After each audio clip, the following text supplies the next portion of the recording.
அஜித் பவாரின் மரணம் முன்னரே கணிக்கப்பட்டதா? ஜோதிடம் உடைத்த உண்மை.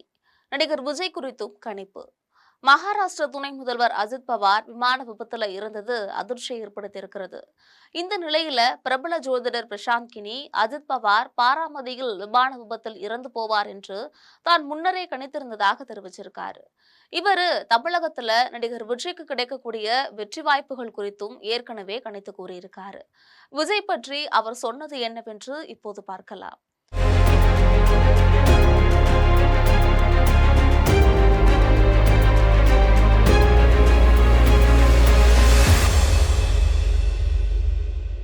தேசியவாத காங்கிரஸ் கட்சியின் தலைவரும் சரத்பவாரின் அண்ணன் மகனுமான அஜித் பவார் நேற்று பாராமதியில் நடந்த விமான விபத்துல பலியானார். அவருடைய உடல் இன்று காலை 11 மணி அளவுல பாராமதியில் முழு அரசு மரியாதையுடன் நடந்திருக்கு.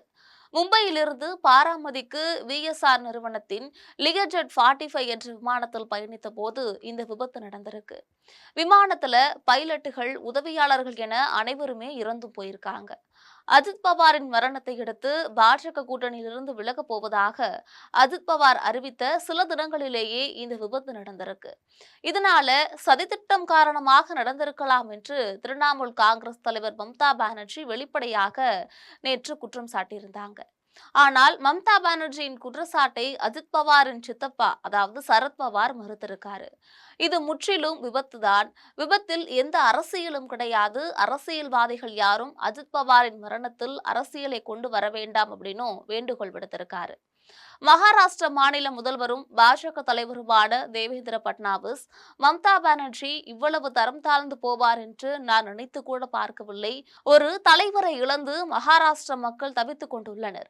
இந்த சமயத்தில் அசிங்கமான அரசியலை மம்தா பானர்ஜி செய்து வருகிறார் என்று கடுமையாக சாடியிருக்காரு. இதற்கிடையே அஜித் பவாரின் மரணம் குறித்து முன்னரே தான் கணித்திருந்ததாக பிரபல ஜோதிடர் ஒருத்தர் அதாவது பிரசாந்த் கினி தெரிவிச்சிருக்காரு. இவரு கடந்த 2025ஆம் ஆண்டு நவம்பர் மாதம் 8ஆம் தேதி தன்னுடைய சோசியல் மீடியா பேஜ்ல ஒரு பதிவையுமே வெளியிட்டிருந்தாரு. அதுல 2025ஆம் ஆண்டு டிசம்பர் மாதத்திலிருந்து 2026ஆம் ஆண்டு பிப்ரவரி 26ஆம் தேதிக்குள்ள ஒரு மாநிலத்துல முதல்வராகவோ இல்ல மத்திய அமைச்சராகவோ இருப்பவரோ விமான நிலையத்துல பலியாகலாம். மூத்த இந்திய அரசியல்வாதியாக அவர் இருக்கலாம் என்றும் கூறியிருந்தார். இந்த நிலையில அஜித் பவார் நேற்று விமான விபத்துல இறந்ததும் தன்னுடைய கணிப்பு பலித்து விட்டதாகவும், தான் சொன்னது போல மூத்த அரசியல்வாதி ஒருத்தர் பலியாகி விட்டதாக அவர் தன்னுடைய சோசியல் மீடியாவுல பதிவிட்டிருக்காரு. அதே வேளையில பலரும் அவரை விமர்சனம் செஞ்சுட்டும் வராங்க. அஜித் பவார் ஒருமுறை கூட மத்திய அமைச்சராகவோ இல்ல முதல்வராகவோ பணியாற்ற கிடையாது. அவர் மகாராஷ்டிர மாநில துணை முதல்வராகவும் அமைச்சராகவும் மட்டுமே இருந்தாரு. இதனால உங்கள் கணிப்பை ஏற்றுக்கொள்ள முடியாது என்று பதிலடி கொடுத்தும் வருகின்றனர். இன்னும் சிலர் இது போன்ற தெளிவற்ற கணிப்புகளை செய்வது எளிது என்றும், இறக்கப் போகும் நபர் எந்த மாநிலத்தை சேர்ந்தவர் என்பதை அவர் குறிப்பிடவில்லை எனவும் சுட்டிக்காட்டியிருக்காங்க. பிரசாந்த் கினி வரக்கூடிய 2026ஆம் ஆண்டு ஏப்ரல் மாதத்துல பயணிகளை ஏற்றி செல்லும் ஒரு படகு வங்காளத்திலோ அல்லது வங்கதேசத்திலோ விபத்தில் சிக்கும். அடுத்த 2 மாதங்களுக்குள் ஒரு பெரிய விமான விபத்து ஏற்படும். மார்ச், ஆகஸ்ட் அல்லது நவம்பர் மாதங்கள்ல ஒரு பெரிய ரயில் விபத்து ஏற்படும் என்றும் கணித்திருக்காரு. அதே வேளையில பிரசாந்த் கினியின் சில கணிப்புகள் உண்மையாகி உள்ளன என்பதனையும் நம்மால் மறுக்க முடியாது. இடையே சமந்தாவுக்கு 2025ஆம் ஆண்டு திருமணம் நடக்கும் என்று அவர் கணித்திருந்தாரு. அதே போலவே சமந்தாவிற்கு திருமணமும் நடந்துச்சு. வங்கதேசத்துல ஆட்சி கவிழும் அப்படின்னு கூறியிருந்தாரு. அதே போல நடந்தது.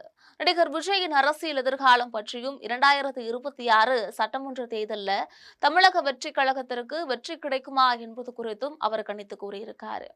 அவருடைய கணிப்பில் கூறியிருப்பதுல 2026 தமிழக சட்டசபை தேர்தலில் விஜய் வெல்ல மாட்டார். அவரின் கட்சி பெரிய தாக்கத்தை ஏற்படுத்தாது. அவரின் கட்சி ஒற்றை இலக்க தொகுதிகளில் மட்டுமே வெற்றி பெறும்.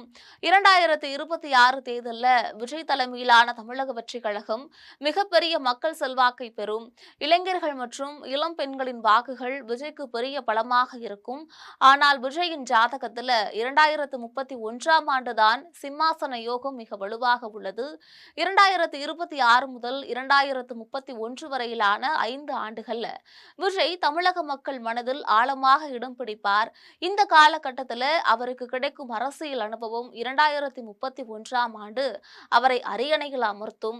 விஜயின் ஜாதக ரீதியாக சனி மற்றும் குருவின் பயிற்சிகள் 2030க்கு பிறகே அவருக்கு சாதகமாக அமைகிறது.